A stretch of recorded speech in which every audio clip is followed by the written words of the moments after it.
Obviously, new week. We didn't have a funeral today. We lost a really tough basketball game yesterday, but I'm awfully proud of my team and how hard they played. They played as hard as they could, and played a really good Iowa State team, a team that's hot right now, playing well, and so thought it was a great environment. Give credit to Iowa State's fans for traveling and making that a great environment for them and really for both teams in that arena. And again, for the Big 12 for putting on a great event. It was really great for our kids. It was a great experience.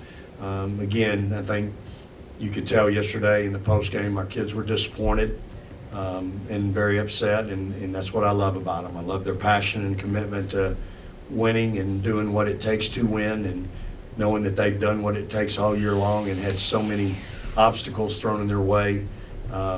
You hate it for them, but hey, we were there last year, as I told them, and we were the ones on the floor and having the confetti come down on our heads, and we'll be back. And it's just hard in the moment, and that's part of athletics. And then now it's how do you respond? And so I think that's where we're at today is the response piece. As I said, we didn't have a funeral today. We lost a game yesterday. Now we got a chance. We're going to be in the greatest event there is in college athletics, and that's the NCAA Tournament. And got a great field coming to Austin this weekend, and so we'll get ready for that. But certainly, again, I think we played really hard, played well at times over the weekend, and I'm proud of my kids. They're really continuing to compete and show great toughness. Questions? Are you surprised at all that they took it as hard as they did yesterday? Not really. For someone like Dee and Rory, who've been on that floor and won the year before, I think there was a real high level of disappointment.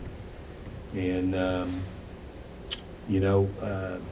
again, those are two, to me, in my mind, those are two young kids. Those are young players. Dee hardly played. She played half of a season her freshman year. Played last year, still was injured all year long for the most part, but certainly had some moments this year. She's obviously bloomed and turned into an incredible part of our team and first team all conference. And of course, Rory's the engine. She's the one that makes it run, and the ultimate competitor, plays with the same passion that I coach with. And so we were, I think everybody, I could have brought the whole team in there. I think you'd have had other people crying and other people extremely disappointed. So, no, I'm not surprised at all. I think that's their level of commitment to our program, to their teammates, and to the University of Texas. Nick, thoughts on the 9 o'clock tip? Yeah. I'm disappointed. I mean, I'd be lying if I'm not. I mean, I don't know how that helps grow our game, playing at 9 o'clock in the Central Time Zone. I'm disappointed, but I have zero control over that. I'll have to ask. We have a lot of fans that have young families. We have a lot of fans that are older fans, and so we'll have to have naps for kids and naps for the older folks on Saturday to make the Saturday night tip. And I think what's even more concerning is the fact that you're going to have a team walking out of the arena after midnight. And that's even, that creates even more of an issue for me. But again, they didn't ask me, and we'll roll with whatever they give us. But it's somewhat disappointing, to be honest with you. But hey, we're in the tournament, and we're getting to host. Our kids, we're going to show up if they put it at 3 a.m. But for our fans, I think and the opportunity to have a great crowd, I think it's really challenging at that point. What have you seen from ECU? Picked to finish last in the American. They win the tournament. Pretty big challenge. Hey, again, it's what I say all the time this time of year, right? It's you got to get hot. and you got to have a little luck this time of year. And if you get that, you got a chance in the tournament. Well, they're hot. I mean, they're extremely hot to make a run through their tournament. They beat a University of Houston team who's coming to the Big 12, and so it's obviously a well-coached team. They've got great players, and again, they're playing at a really high level. So they'll have our full attention going into Saturday night, and we'll be ready. But they're really talented, no question about it. How much of a concern are all the injuries for your team this year, this time of the year when you're playing so many games back to back to back? Yeah, we've been dealing with it now for a while. So, I think I looked the other day, we were 8-2 in our last 10. We were 14-2 in our last 16. And, I think we've now go back, we've lost to Iowa State twice. That's our last 2 losses. And, or maybe, I guess you can throw Baylor in there too. But we've navigated this now for a while. I think we have a good chemistry going right now. We have, our team understands how to play. They've been playing very well defensively. We've been playing great defense, not fouling like we were back earlier in January, which is a sign of a team that's focused and working on things in practice and holding themselves accountable, as I do with how we're playing. And so, I think, look, most teams I have, we'd probably have one more guard in the rotation. We've got 4 right now. Most good teams would have 5. We've got a lot of depth inside, and I do think that's been a real blessing. But having our full complement of big 4s and 5s has really helped us. And then Amina just she's a different kind of kid in that she can guard a guard defensively, and you don't lose anything. And in fact, you gain something in some regards. I thought she battled Jones yesterday really well, and so I just at this point in the year I don't put a lot of weight on that. Is there a Sonia update? Yeah, so I saw her this morning in the training room, and she was going to see the doctor this afternoon. I haven't seen her since she saw the doctor, but she's much improved, and whether that translates into practicing and playing, I don't know. Dr. Bray was going to see her this afternoon, but she had made some significant improvement, and so we'll see how that shakes out throughout the rest of the week. I'm sure you don't want to project too much with her, but if she is available, since she has missed so much time, and this is such a high-stakes point of the year, can you go into a tournament expecting much from her if she is available, or how do you kind of handle that with someone who hasn't been playing for? Yeah, so there'll probably be some rust to knock off, and that's been my thing all along. Is that okay? If you're having a hard time running, you can stand and shoot and do some of those things to keep your touch with your shot, so that when you are cleared to play, you don't have as much rust to knock off. And so I think for her, I think staying back last week, that's what she did. She worked on knocking off some of that rust, all the while working with our trainers twice a day to get that leg healed up right so she can play. So her dad was here. He's such a good dad. So much admiration for him and respect for him. He was here with her again today, and we're all encouraged, but she needs to see the doctor and kind of find out where she's at. And then it's I think from where we are right now to where we could be on Saturday, there could be some time there to maybe get to where she needs to get to. But again, I wasn't with her at the doctor. I had to be over here. Could you just talk about what makes this tournament so special, and how sometimes we forget the accomplishments of the regular season and the conference tournaments? It all focuses on this tournament.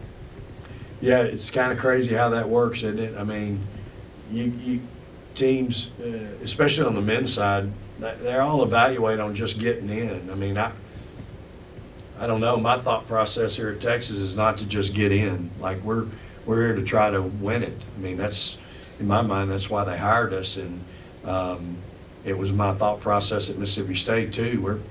I'm not just trying to make the NCAA tournament, but for a lot of people, that's everybody's got different goals, and that's fine. But, I think, like, for me, I think what this team's accomplished, winning the Big 12, making it to our championship game, and then, looking at some other teams that are in the field, and they didn't do either one of those, and they might be higher seed than us.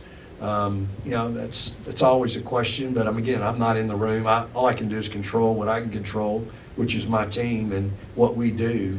And so, again, we're excited to be in the field and appreciate the consideration that we were given, and we'll go with whatever they deem for us, which is where we're at right now. We're a 4 seed. We're hosting 3 really good teams, but again, I find it interesting, as I think the question was meant to be, about the value that's placed on whether you've had a successful year or not, if you make the NCAA tournament or not. Is it in just there, or is it you make the NCAA tournament and win?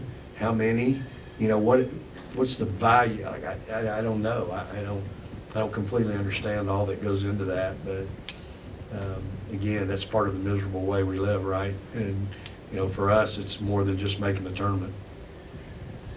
Do you alter at all how you run practices, run prep work in the tournament? Players obviously have today off. Do you do anything different normally, and then will you do anything different this year since you are a little shorthanded? Yeah, we'll definitely take today. We'll probably do some shooting tomorrow, and that might be it, Danny. I probably got some guards that could use another day, so and that'll still give us 3 days prep. One thing I do like is that we're not playing till Saturday. That gave me that extra day that I think we need, and so we'll be real careful with them Monday, Tuesday, come back Wednesday, Thursday, and Friday, and then get ready to play Saturday. And so that's kind of how I've done it every year. We've come back after selection Sunday, because we've always played on that Sunday here. We'll take Monday, Tuesday, kind of get ourselves together, and then get ready for whenever we play, which is Friday or Saturday, and then for us this year it's Saturday. So kind of glad to get that extra day. That's a real blessing, and we're very appreciative of that. Do you like this setup, the way women's basketball is set up, where the first 2 rounds are at a host site as opposed to the men where it's neutral? If you'd asked me that 8 years ago, I'd have said no. I think we all need to be at a neutral site. It gives it a true opportunity for everybody, being in the game and then having an opportunity to host, giving your team incentive to be in the top 16. And let's just be honest, having the best crowds that we can have, I think it's probably what we need to do. I do. I think it's best for our game. It's best for having crowds. And those crowds, by the way, they create a great opportunity, a great atmosphere for both teams. Even though one might be more of a home crowd than for others, it's still an opportunity. It's like I mentioned at the Big 12 being in Kansas City, whether we're in T-Mobile or we're in Municipal, the K-States, the Iowa States, the Kansases of the world, they're always going to have a pro crowd in those arenas.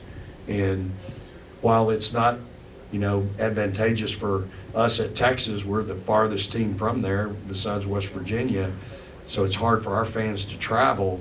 It still creates a great environment for the game to be played in. And I think for the NCAA tournament, it's the greatest environment for the game to be played in. I think the challenge and the question now is going to become, how's these 16-team regionals going to look? Because you're still going to have 8 games, right? Did I get that right? 8 games in each regional, right? 16 teams. 6 teams and 8 and 8. Sorry, so you'll have 4 games in each regional. And how many of those will be regional teams in proximity to campuses? Because you're going to have a bunch of teams that aren't. And so it's going to be hard for their fans to travel.